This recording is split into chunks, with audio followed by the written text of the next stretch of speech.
some way to spend less time maintaining my track, cleaning tender wheels. Love to run steam engines, and as I'm sure you've experienced, those wheels get a little bit of buildup on them and the engines quit working very well.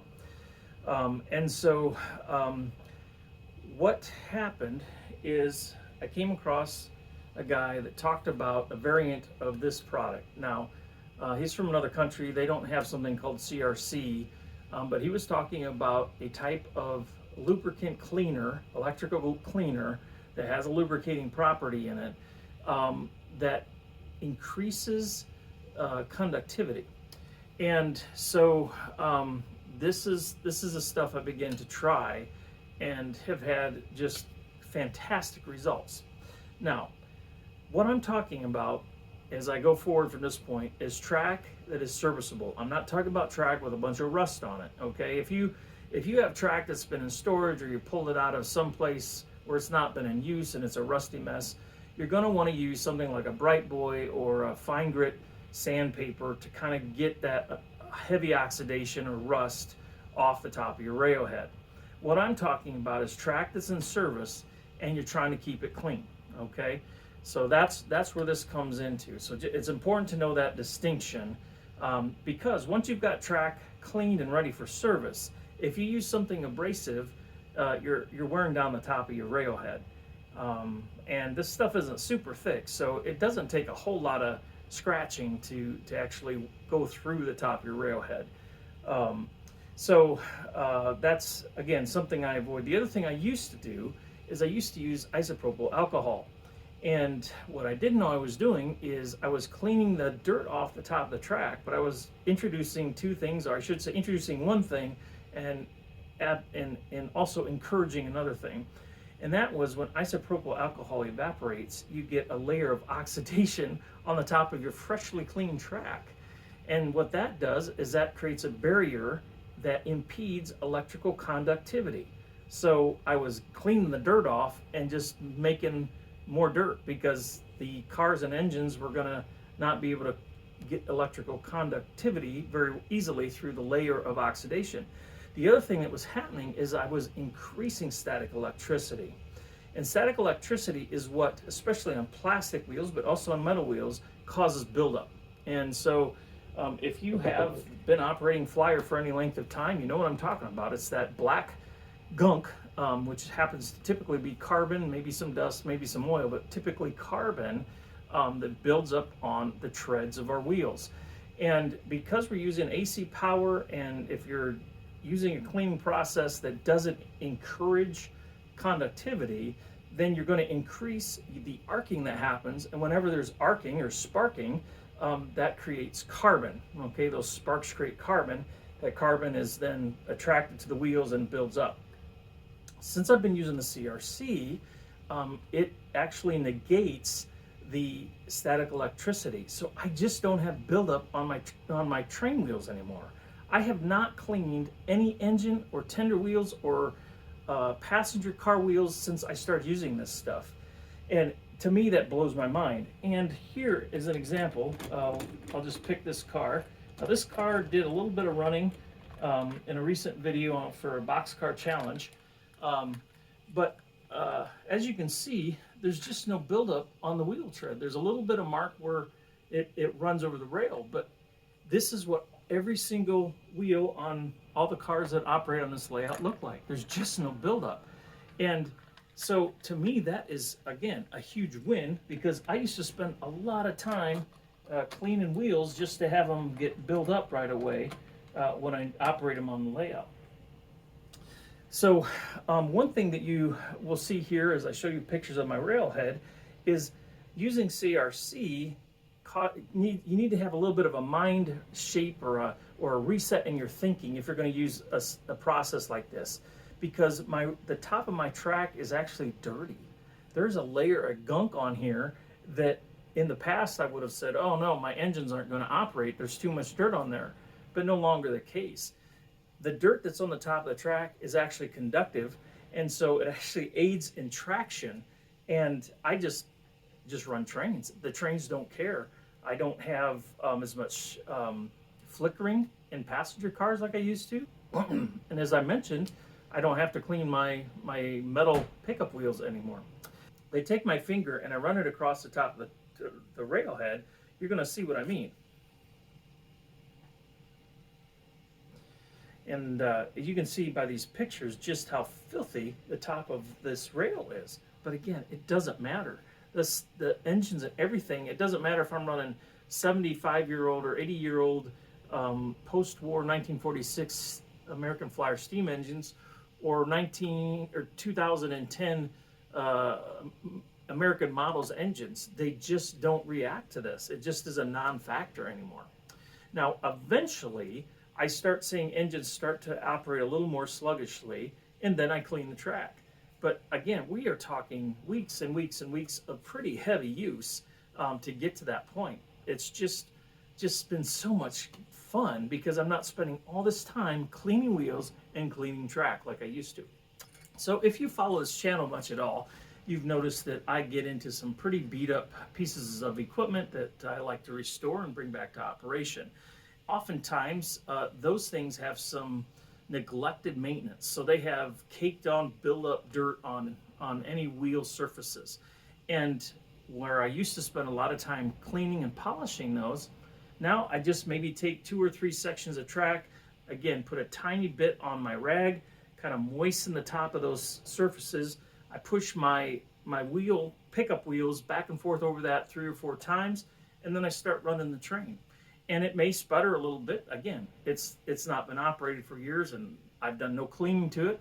But very shortly, it starts to run and runs more and more smoothly, and all the gunk that's on the wheels comes off on the railhead.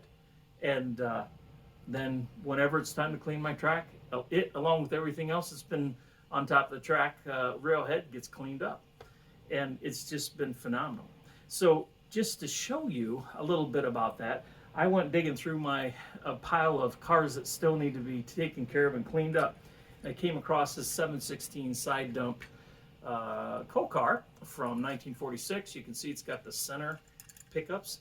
And if you can see, these wheels are absolutely atrocious. You've got the release agent from the plasticizers that's come out. These are supposed to be pickup wheels down here, but you can't tell. They look absolutely terrible. And I'm going to pull this around the layout. We'll just do 10 laps, and we'll just take a look at what it looks like after just 10 laps here, and see what the differences are. But this is what I do. I mean, I get tender wheels, I get car wheels that look like this. They can have caked on black buildup on. I don't care anymore. I slam them on don't slam them. I put them on the track and start running stuff, and after a while, all of it's gone. And the wheels look like they're brand new. So it's pretty amazing. So let's go ahead and get this trial started here so that you all can see what I'm talking about.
Okay, so that is 10 laps.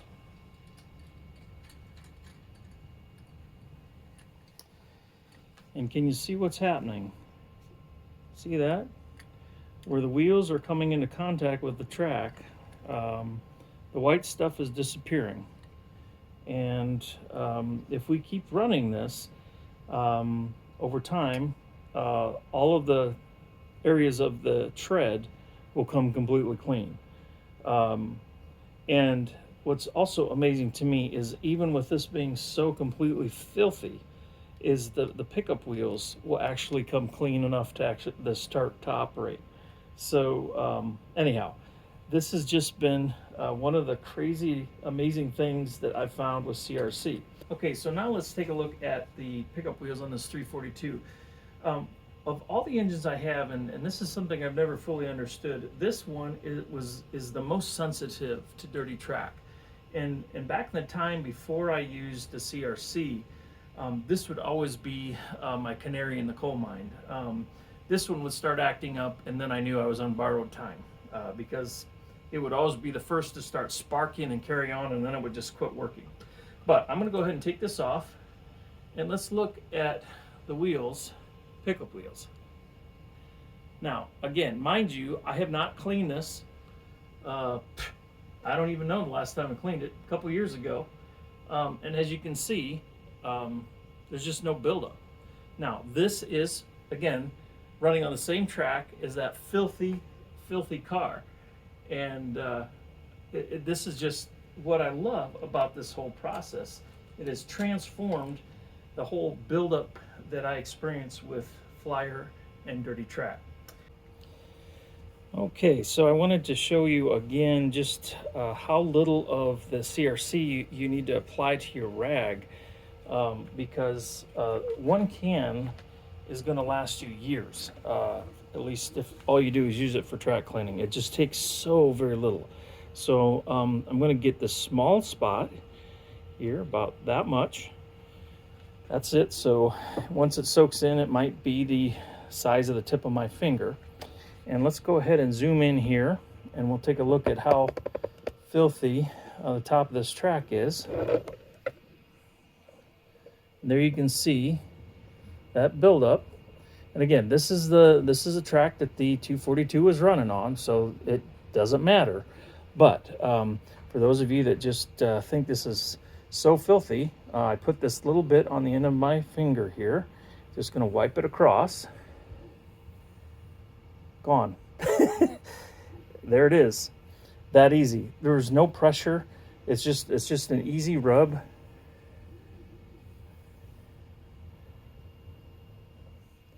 And there you go. So when it comes time to cleaning the track, even if you haven't done it for weeks, months, longer, if you've already been using CRC, everything just comes off so easily. It's just fantastic. Results have been better than I hoped for, and I get to run my trains, and I get to have a lot of fun with them, and I don't have to spend all this time cleaning things, which is just, in my opinion, what it's all about for me. So thanks for stopping in today. I hope you have found this interesting. Until next time, take care. God bless. We'll see you. Bye-bye.